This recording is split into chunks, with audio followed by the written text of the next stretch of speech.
Tout de suite, c'est le bordel d'Antoine.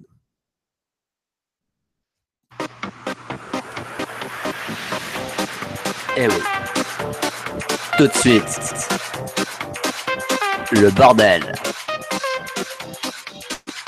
C'est maintenant. Et c'est présenté par Antoine. Rebonsoir. Rebonsoir. Nous revoilà ici dans le bordel. Et oui. Ah, c'est la rentrée, ça fait du bien. Ah ouais, c'est la rentrée, ça fait du bien. Et ce petit air entraînant m'avait bien manqué. Eh ben dis donc. Le bordel, de quoi on va parler aujourd'hui? De quoi je vous dis? J'allais vous le demander. Eh ben, on va parler d'un événement sportif assez important qui s'est passé dernièrement. On a été élu pour présenter à Paris les JO 2024. Enfin, une élection sans élection, j'appelle pas ça une élection, mais c'est pas grave. J'appelle ça une érection, moi. Ce n'est pas la même chose. Et oui, dans le bordel, on dit ce que l'on veut et ce que l'on pense. Oui, c'est pas nouveau.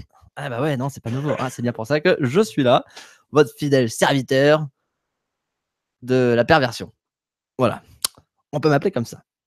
Donc, je confirme. Vous voyez, même Raphaël confirme. Bon, les JO 2024 à Paris, mais qu'est-ce que cela implique? Bah moi, je vous le donne en mille. Qu'est-ce que cela implique? Bah, nous serions peut-être un projet qui a 30 ans, qui est encore sur la table, qui est resté sur la table depuis 30 ans, qui serait peut-être achevé. Mais 30 ans? Oui, mais qu'est-ce donc? Qu'est-ce donc? Enfin, 30 ans, j'exagère un peu, mais ça fait un bon bout de temps qu'on y pense. Alors déjà, ça fait un siècle, enfin ce sera pile un siècle, puisque après les derniers JO à Paris, puisque c'était en 1924, les derniers JO en France. Ah oui. Enfin, les JO d'été, parce qu'on a quand même eu les JO d'Albertville.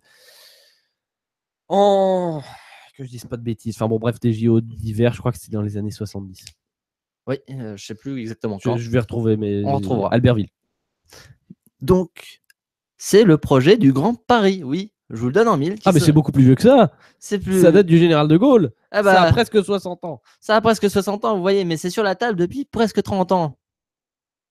Parce que le général de Gaulle ne faisait que l'évoquer, mais il y a eu un dossier. Non, il l'a pas évoqué parce que, si vous voulez, le projet du Grand Paris, le fameux projet du Grand Paris, on en a une concrétisation juste à côté de notre studio.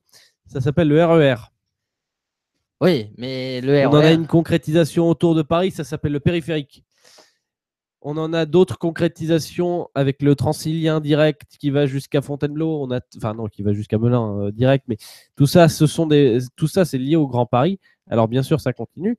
Mais après, ça dépend de quel Grand Paris vous parlez. En fait, je parle du nouveau Grand Paris qui comprend aussi les banlieues. Pas seulement Paris, mais le Grand Paris avec les banlieues. Vous savez, celui qui doit être verdoyant, celui qui doit être beau et pas Saint-Denis. Voilà, exactement, on sort les violons. Et bah, ce Grand Paris-là, ça fait celui-là, ça fait un peu moins de 30 ans qu'il est sur la table, qu'on essaie de comprendre les banlieues dans le Paris, dans la préfecture de Paris. Enfin, préfecture. Enfin, on essaie de le comprendre dans tout ce qui appartient à Paris, donc avec les transports, les aménagements routiers, les aménagements locaux, même. Et cela commence à être mis en place dès maintenant pour les JO, justement. Et ces JO vont peut-être faire du bien à notre France. Autant pour moi, les JO d'hiver d'Albertville, c'était en 1992. Voilà, c'était il n'y a pas si longtemps que ça, cela. Enfin, ni vous ni moi n'étions nés. Voilà, mais on était en projet. Non, dans les années 70, c'était au Japon, c'était Hokkaido. Enfin, c'était Sapporo. Je crois. Pas sûr. Mais revenons-en aux JO. Donc, est-ce que les JO vont faire du bien économiquement? Je crains que non, finalement. Je crains que si. Eh ben, pour l'instant, non. Parce qu'on a prévu que 6,6 milliards pour l'instant pour les JO. Mais de rentrée ou de dépenses? De dépenses. Jusqu'à 2020. Donc, tant que M. Macron est encore au pouvoir. Or, j'ai envie de vous dire, un architecte, ça vous dit tant et ça vous demande un bras de plus. À chaque fois. Très souvent. Très souvent, en tout cas. Donc, ça, c'est le portefeuille qu'on a prévu. Mais ce portefeuille ne va-t-il pas s'élargir encore? Ou est-ce que les présidents, les préfets et tout ce qui va avec vont avoir les oursins dans la poche et vont faire finalement, on aime bien Paris comme c'est. Hein? Et ben pour l'instant, le projet, il est en train d'avancer. On est en train de. Par exemple, la ligne de tram 7 va être rallongée jusqu'à Juvisy, donc ça me concerne directement. Jusqu'à Juvisy, le T7. Juste jusqu'à Juvisy, le T7 qui Puis il y a le M14 jusqu'à Orly. Voilà, le M14 jusqu'à Orly. Vous voyez, hein? Ça fait une bonne, une sacrée. Et une nouvelle ligne de tram, le T11. Le T11. Et oui. Devra avoir plus de trams, plus rapide, plus souvent, etc. Enfin bon, voilà. Ça c'est la théorie. Donc voilà, ça c'est la théorie, ça c'est tout ce qui est en train de mise en place. D'ailleurs, les travaux dans Paris sont en train d'être faits. C'est pour ça que sur le RERC, le pont d'Alma est fermé parce que on rénove la ligne 9. Jusqu'à fin 2018, non? Jusqu'à fin 2018 parce qu'on rénove la ligne 9. Et pour ce faire, il faut fermer certaines stations car la rénovation se fait au fur et à mesure. On ne peut pas fermer toute une ligne d'un seul coup. Ça a été comme la ligne 1, on l'a fermée petit à petit. Ah ouais. Pour un résultat plus que honorable. Oui, voilà, plus que honorable. Alors, pour l'instant, on prévoit les dépenses, mais qu'est-ce qu'on prévoit de rentrer? On prévoit une attraction touristique beaucoup plus importante dans les années futures en prévision des JO, car les vrais fans de sport vont commencer à venir tâter le terrain 2 ou 3 ans avant les JO pour voir ce qui est convenable de faire ou pas, ce qu'il faut faire, comment se comporter. Voilà, quand vous allez à un endroit, quand vous voulez participer à un événement, il faut se renseigner sur le lieu d'abord. Et comment on se renseigne le mieux? Comment est-on le mieux renseigné sur un lieu? En y allant une fois au moins. Donc, on prévoit bien entendu des touristes qui risquent d'affluer en masse, pas tout de suite, mais 1 ou 2 ans avant les JO. Donc, comment Il y a déjà eu une augmentation du nombre de touristes en juillet. Oui, mais ça, on a eu une baisse aussi, je tiens à le préciser. À cause. C'était il y a 1 an, ça. À cause des attentats. Et là, je veux vous dire, est-ce que l'on peut craindre des attentats lors de ces grands événements? Eh ben oui. On peut les craindre, mais j'ai envie de vous demander, Antoine, est-ce qu'il y a eu des attentats pendant l'Euro 2016? Non, parce que les supporters de foot sont déjà assez cons pour le faire eux-mêmes. Donc, j'ai envie de vous dire, c'était pas la peine. Il y a eu des opérations de police qui ont empêché ça. Enfin, bon, après. Oui, il y a des opérations musclées qui n'ont pas été dites dans la presse. Non, il y en a un certain nombre qui ont été communiqués, entre autres par le ministère de l'Intérieur directement, qui disait justement qu'il y a eu un certain nombre d'opérations qui ont empêché un certain nombre de personnes. Mais on n'a pas tout communiqué, justement. C'est aussi ça l'art des services secrets. Voilà. Donc, moi, je vous dis, bien que les services secrets fassent leur boulot, bien que le ministère de la Défense fasse son boulot. Surtout le ministère de l'Intérieur. Et le ministère de l'Intérieur fasse son boulot, on n'est pas à l'abri d'une attaque qui peut être très très meurtrière dans ce cas-là. Et il faut se dire aussi qu'il va y avoir aussi les JO de 2020 à Tokyo. Entre-temps. Donc, ce n'est pas pour tout de suite, mais il faut savoir que Paris commence à se préparer. Le Grand Paris va peut-être se faire avec les banlieues. Est-ce une bonne idée? Moi, je pense que oui, c'est une bonne idée pour le Grand Paris, justement. Mais il y a son lot. Il y a le lot de défauts qui vient avec les dépenses, le risque d'attentat qui va être accru. Il y a aussi les touristes qui vont venir en masse. Qui dit touriste, dit des pigeons. Qui dit des pigeons, dit des voleurs.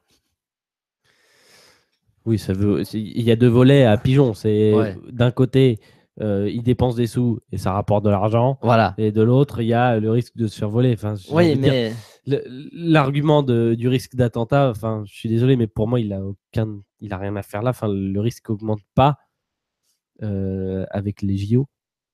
Bah si, justement, le risque il augmente avec les JO. Pourquoi? Parce que c'est beaucoup. Et comment surtout? C'est beaucoup plus impactant de tuer lors d'un événement qui regroupe les nations que lors de fêtes touristiques ou de fêtes nationales. J'ai envie de dire, Antoine, c'était quand le dernier attentat à la bombe sur le sol d'un pays occidental? Le dernier attentat à la bombe? Le dernier attentat à la bombe était que je me trompe pas, le dernier attentat à la bombe. Bah, je me souviens plus lequel c'était le dernier en fait. 13 C'est ça. novembre 2015, Paris. Paris, voilà. C'était le dernier attentat à la bombe. Tous les autres attentats depuis, c'est des attentats à la voiture ou au camion bélier. Tous. Tous. Ou au couteau. Au couteau. Au couteau. Mais qui sont. Non, mais ce que je veux dire, c'est que. Ou bien c'est plus exactement cet attentat de masse où il y a une explosion qui fait des tonnes de victimes. Et c'est plus que malheureux. Parce que. Enfin. Entre autres, parce qu'on se retrouve face à des scènes de guerre qui sont absolument. Innommable. Ouais, enfin. Irréel. C'est limite irréel. Aujourd'hui, les attentats, c'est au couteau, c'est à la Kalachnikov. Bon. C'était d'ailleurs avant-hier, je crois, l'anniversaire de la mort de Monsieur Kalachnikov, qui regrettait d'avoir inventé la Kalachnikov. Et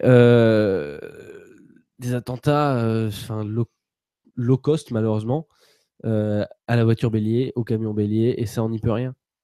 Donc, ça, moi, je veux bien, vous dites, il y a du monde, ça fait plus d'impact, etc. Enfin, accessoirement, bon, on a déménagé LVE un petit peu. Maintenant, on est en plein 5e arrondissement. Ici, c'est des rues piétonnes, vous voyez, parce qu'ici, il y a des fan zones en général. Mais vous voyez un camion foncer ici? Ça risque d'être dur, mais. À Paris, alors pour le coup, les humoristes s'en servent beaucoup. C'est vrai que ça peut prêter à rire, mais à Paris, faire passer un camion bélier, sachant qu'on roule en moyenne à 10 km/h, c'est un peu compliqué. Oui, c'est vrai que c'est compliqué. Mais c'est pour ça que c'est d'autant plus facile de voyager en tant que piéton. Ah oui, ouvert. Après, les attaques contre une personne, malheureusement, on peut rien faire. Enfin, honnêtement, qu'est-ce qu'on peut faire contre un gars qui a un couteau dans sa poche? On peut pas faire grand chose, mais j'ai envie de vous dire, en pleine rue, voilà. hein, parce qu'après, à l'entrée d'un magasin, de choses comme ça, c'est différent. En pleine rue, qu'est-ce qu'on peut faire? On peut rien faire, mais c'est justement ça le risque. C'est de ce risque-là. Aujourd'hui, je pense que ils ont assez conscience qu'il y a des gardes, des personnes qui sont là pour surveiller les entrées. De voir le nombre de patrouilles qu'il y a dans Paris. Oui, mais j'ai aussi envie de vous dire, qu'est-ce que fera un vigile quand il verra une arme dans le sac d'un gars? Il va faire monsieur, vous ne passez pas. Le gars, il va sortir son arme, il va lui décocher une balle, il va faire bon, j'avance. J'ai envie de vous dire. Oui, bien sûr. Non, mais je dis pas tout ce que ce vigile aura fait, c'est qu'il aura épargné la vie d'une personne parce qu'il aura pris une balle, c'est tout. On dévie de la question des JO. Si vous oui, voulez, là, on est en train de dévier de la question. Dans ces conditions, si vous voulez, si pour ça, on annule les JO, on annule tout. Enfin, c'est bon, on arrête de vivre, on se casse, on se bunkerise tous. Hein. C'est ça aussi. Je dis pas qu'il faut se bunkeriser. Je dis juste qu'on va avoir une prise de conscience qu'il va falloir prendre, que les JO vont sûrement nous ramener des risques et pas que du bénéfice et de bien se faire voir par le monde entier. Ça va pas que rapporter ça, ça rapporte aussi des risques, car toute médaille a son revers, comme on dit. Donc là, faut voir si la médaille faut voir de quelle taille est la médaille et comment sera fait le revers, justement. En tout cas, on les a, les JO. Donc, en tout cas, on les a. Ça, c'est une bonne nouvelle. Mais faut voir ce qu'il y a derrière aussi. Je voulais aussi montrer ça. Ça implique d'autres choses. Les JO, c'est pas juste ouais, on va avoir du sport, on va avoir la télé, on va pouvoir y aller de nous-mêmes.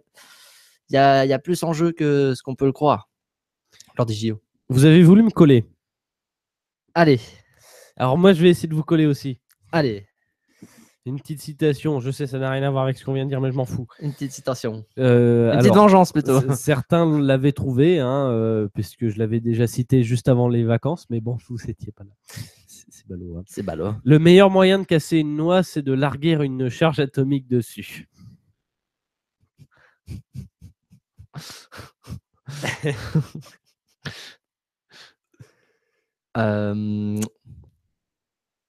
Je verrais bien un imbécile dire ça. Trump? Non. Non? Kim Jong-un?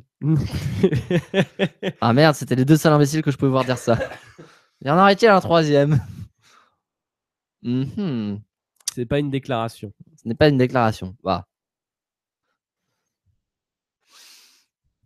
Casse-noisette? Non. Non, ah dommage. Je demande l'auteur, pas l'œuvre. Je donne ma langue au chat. Vous êtes sûr? On va faire comme vous. Bon, américain. Oui. Bah Trump. Je ne Non. vois que lui. Trump est encore vivant. La personne dont il s'agit est morte. Ah. Roosevelt? Non, Non, c'est pas un homme politique. ce n'est pas un homme politique. Ah. Bah, si on sort des hommes politiques, je vais plus m'y retrouver, moi. C'est une personne. C'est une personne, en effet. Un auteur, pour être précis. Ah. Vous touchez mon point faible. Je ne suis pas très amateur de lecture. Une référence de son genre. Il avait écrit de la littérature de genre. De genre. Genre quoi? Bah, genre science-fiction. Ah. C'est l'indice ultime, ça. Ah. La référence, ou en tout cas une des très très grandes références du genre aux États-Unis et dans le monde d'ailleurs. Un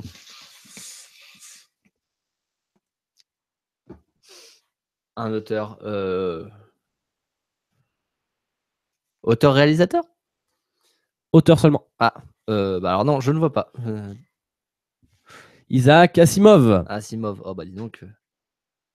J'aurais pu chercher longtemps, hein. Ah, c'est ballot, vous connaissez pas? Non. L'auteur de Fondation, du cycle des robots, de tout un tas de nouvelles de science-fiction qui sont très sympas d'ailleurs. Moi j'aime beaucoup. Bon, bref. Enfin bon, bref, voilà. À part. Mis à part. Donc oui. On parlait de sécurité, si vous me permettez, Antoine. Oui. Je regardais récemment une série policière très sympa. Sans doute la meilleure série française. Ça s'appelle Engrenage. Et moi je dis, faut aller regarder. Hein. Saison 6 d'Engrenage, ça vient de sortir. Bon, c'est sur Canal, donc il vaut mieux avoir un abonnement. Non, bon, j'ai pas d'abonnement à Canal, j'ai squatté celui de quelqu'un d'autre. Mais voilà. On a tous notre petite astuce, c'est tout. Voilà. La meilleure série française, franchement. Si vous pouvez acheter les DVD d'Engrenage, allez-y. C'est une série excellente qui reflète vraiment ce qui se passe dans le milieu judiciaire, hein, parce que c'est tout à fait vrai. Exactement la procédure. Ne serions-nous pas sponsorisés? Eh ben non. Eh ben non, oh Moi, dommage. je fais de la pub gratuite. Enfin, c'est même pas de la pub. Enfin, voilà, je trouve que c'est une très bonne série et que ça mérite d'être dit. Elle a été déjà récompensée aux Emmy Awards et elle mérite encore plus à mon avis. Et donc, allez regarder. Hein. C'est le conseil que je vous donne. Engrenage au pluriel. Excellente série. Eh ben dis donc, très très bon conseil. Bon, on reste dans le juridique. Qu'est-ce que j'ai à dire? Moi, j'ai rien à dire, hein, dans le juridique. Putain, on me coupe mes... ça me... J'ai rien dit, moi. Vous avez lancé le juridique. Faut rebondir là-dessus après. Comment faire? Bon, vous allez suivre ma théorie. Qui dit policier, dit roman. Qui dit roman, dit auteur. Qui dit auteur, dit citation. Et donc, j'ai quelques petites citations. Meilleur rebondissement de tous les temps. Là, c'est joli. J'aime bien. Bon, j'approuve. J'ai ici 2 petites citations, même 3. J'en avais la 4e, vous l'avez deviné tout à l'heure, c'est Schopenhauer. Et j'ai des petites citations et va s'en suivre après une petite pub pour quelque chose que j'ai bien aimé. Mais je n'en dis pas plus, je me lance dans les citations. Alors, c'est du français. Enfin, les traductions, les citations, je vais les dire en français. vous-même. Je les ai traduites moi-même. Enfin, moi-même.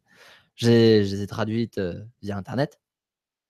Oui, bon, voilà. Vous n'avez pas pris la traduction de quelqu'un d'autre. Non, j'ai pas pris la traduction de quelqu'un d'autre. Contrairement à moi. Voilà. J'ai essayé de traduire au plus proche. Bien que c'était pas très très difficile pour ces citations. Et c'est à chaque fois étranger. Il y en a un qui est... faudra voir. Faut que je me souvienne. Ça me fait une question de moi imposée. Voilà.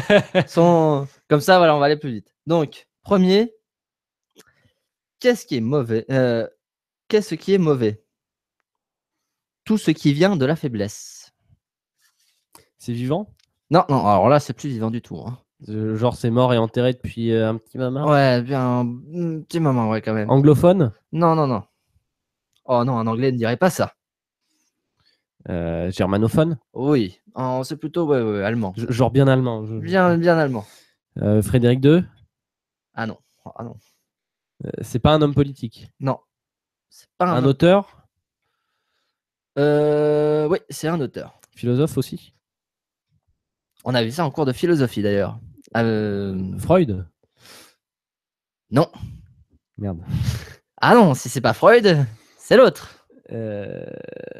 Ah. Ah non, c'est pas vrai. Ah non.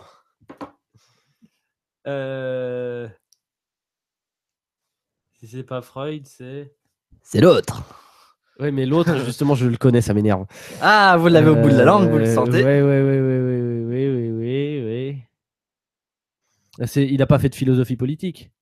Parce qu'en fait, des philosophes allemands, il y en a quand même un certain nombre. Parce que s'il a fait de la philosophie politique, je dirais Karl Marx. Mais bon. Ah non, il n'est pas à ce niveau-là de politique. Il a un peu titillé les politiques, mais pas tant que ça. Il a plus titillé la conscience humaine, on va dire.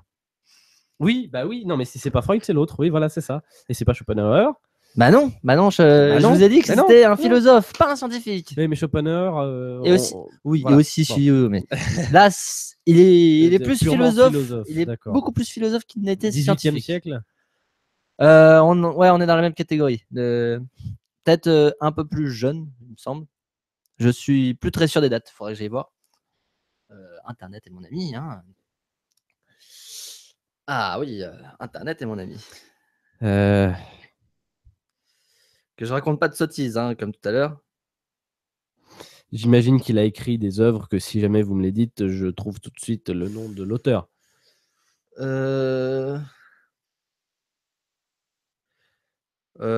il a écrit des œuvres, oui. Attendez, je retrouve certaines œuvres. Hein.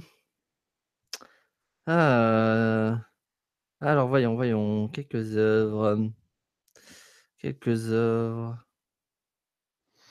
Non, c'est pas Goethe.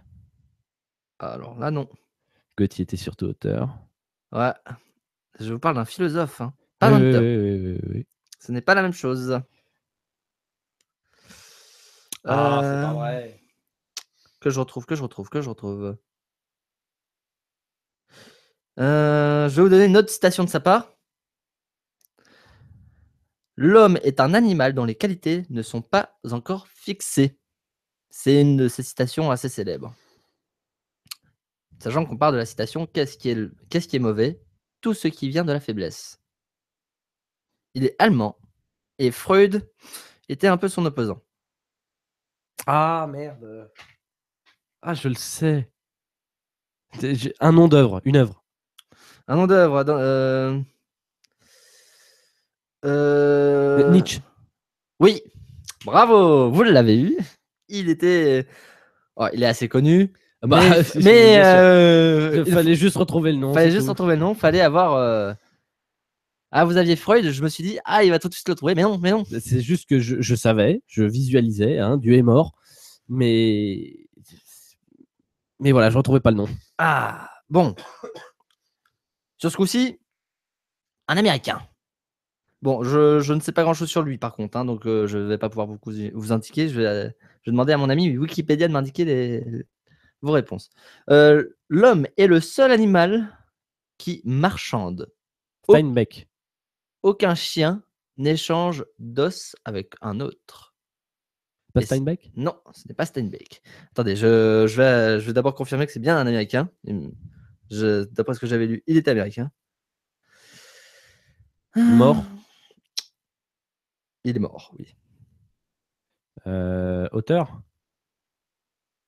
Il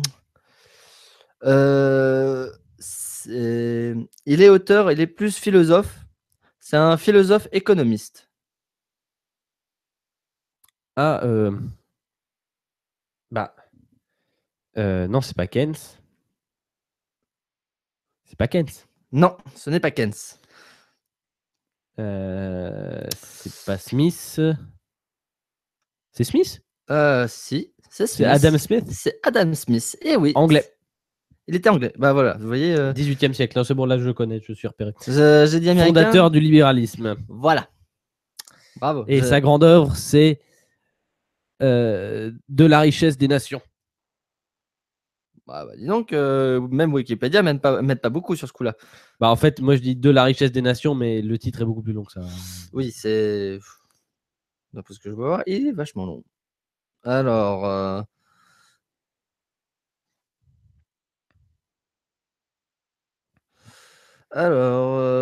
Alors celui-là. Celui-là, attention. L'enfer, c'est les autres. Je l'ai déjà donné en plus, ça m'énerve. Ah, mais. L'enfer, c'est les autres, c'est français. C'est français, oui. C'est oui. Volinsky. Non, c'est pas Volinsky.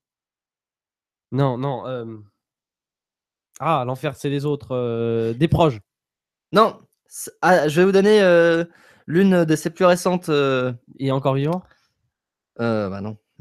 Oui, Non. c'est ça, mais- Non, je vais vous donner l'une de ses œuvres les plus récentes. Les mots. Pierre Dac. Non, on n'est pas loin, mais non. Merde. Non. C'est pas Coluche? Ah non. Non, Coluche, ça aurait été bien plus. Ça serait venu bien plus du cul, on va C'est dire. pas faux. Mais il est de la même époque. Oui, je sais, il y a toute une bande là. Il y a une bande et il faut les trouver. Il y a des proches, il y a Dac et il y a. Il faisait des mots en plus. Il est mort dans les années 90, Oui, il me semble. celui dont il s'agit. Il me semble. Je suis en train de chercher. Je peux vous dire un événement important de sa vie. C'est qu'en 64, il a refusé un prix Nobel de littérature. Mais oui, c'est Sartre. Voilà, bravo. Ah. J'essayais de voir justement s'il était. Il me semble qu'il est Il mort. est mort dans les années 80, même, Ouais, Sartre, ouais, je il crois. était mort dans les années 80. Il a participé à la création de Libération. Voilà. C'était le prochain indice que je donnais, mais déjà, il a refusé un prix Nobel. Il y en a pas beaucoup qui l'ont fait. Hein. Voilà. Et en plus des Français. Il y en a qu'un. C'est pas compliqué. Il y en a qu'un. Mais voilà. Donc voilà, c'était les petites citations. C'est que 3. Il y en avait 3. Et je vous ai dit, toutes ces citations avaient un lien. Mais quel est ce lien? Ah, c'est à moi de trouver. Ah, bah ça a un lien avec un manga, mais il faut connaître le manga. Et c'est en train de sortir en ce moment en animé. C'est un manga qui est sorti tout récemment, qui date de l'été. D'ailleurs, qui est une très bonne. Alors là, j'ai pas trop suivi les mangas qui sont sortis cet été. Ah, c'est bien dommage. Vous êtes Moi, passé. les derniers trucs que j'ai suivis, c'était Kyojin, non. Enfin, Attack on Titan. Eh bah c'est. Mais il est proche des gènes, faut bien dire. Ça commence à devenir vieux là, par rapport à. Oui, c'est à 3 ans, je crois.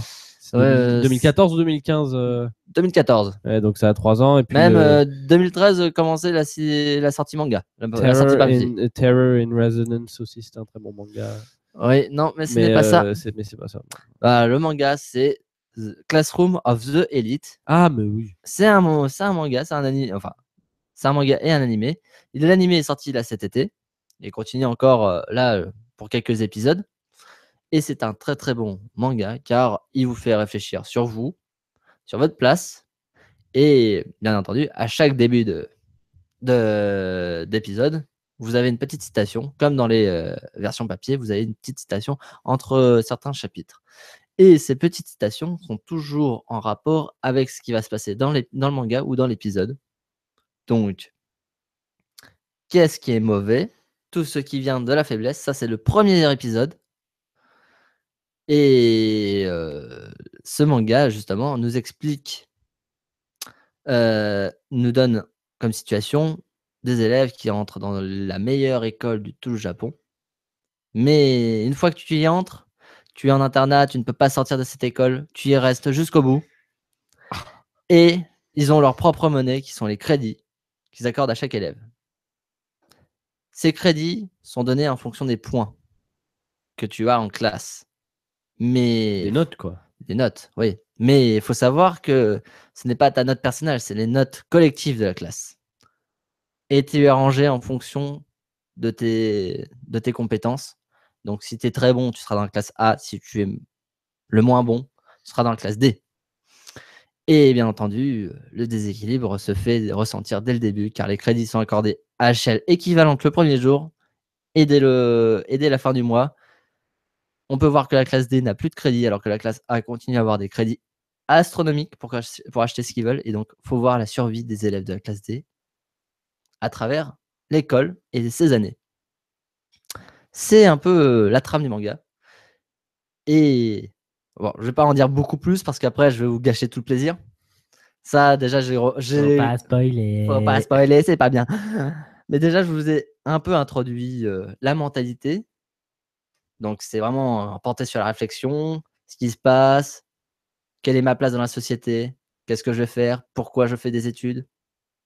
Toutes ces questions sont remises en cause. La nature humaine est vraiment remise en cause dans ce manga. Faut bien y faire attention. Et donc, je le conseille. On n'est pas sponsorisé par ce manga. J'ai essayé de les appeler, mais ça n'a pas fonctionné. Hein. Je n'ai pas reçu d'argent, donc tant pis. Une prochaine fois, on dira. Comme je maintiens, on n'est pas sponsoré par Canal+. Voilà, bah, vous l'avez dit vous-même, hein, vous ne le payez pas à l'abonnement, vous empruntez un abonnement de quelqu'un. Vous profitez. J'assume. Voilà. On le met à ma disposition. Voilà. Tant qu'à faire. Tant qu'à faire, hein, on en profite. Bon. Eh ben, moi, c'est à peu près tout ce que j'avais à dire. Le JO, les petites citations, le manga, ma petite présentation. Vous avez fait votre petite présentation. T'as fait ta petite présentation, toi aussi, Raphaël? Non. J'ai fait mon travail. C'est. Alors, rappelons. La série française que tu conseilles. Engrenage. Engrenage. La série, enfin, le manga et l'animation que je conseille, c'est Classroom of the Elite. Ça, c'est la traduction en anglais. Je ne me suis pas permis de vous donner les termes japonais parce qu'après, ça devient très, très compliqué. Donc, je vous donne. Sinon, faut me les filer comme ça. Voilà, mais là, sinon, après, ça fait un peu long aussi à écrire, à taper sur Google donc, pour chercher. C'est pas faux. Donc, Classroom of the Elite. C'est pour ça que j'ai un clavier japonais. Voilà. Classroom of the Elite, Engrenage, c'est des séries à voir. Et puis le conseil de Clément Courtois, Ant-Man. Voilà, Ant-Man aussi. Ant-Man qui a été fait dans le journal, dans LVE Weekend, enfin mensuel. Non, week-end. C'est week-end. LVE Weekend accompagné de son supplément mensuel. De son supplément mensuel, voilà, c'est ça. Et dans le supplément mensuel, il y avait le bordel d'Antoine. Voilà. Merci donc, Antoine. De rien. On se dira. On vous retrouve le mois prochain. Ouais, on se retrouve de toute façon, voilà. Moi, je vous retrouve la semaine prochaine pour le LVE Weekend à 18h. Je vous souhaite à tous une bonne soirée. C'était Antoine Robin, c'était LVE Weekend avec son supplément mensuel. On se retrouve la semaine prochaine avec le journal, la critique et le billet. Bah oui, l'actu dans le journal. L'actu en général, quoi, c'est ça. Voilà, toute l'actu de la semaine à venir. Bonne soirée à tous, bon dimanche.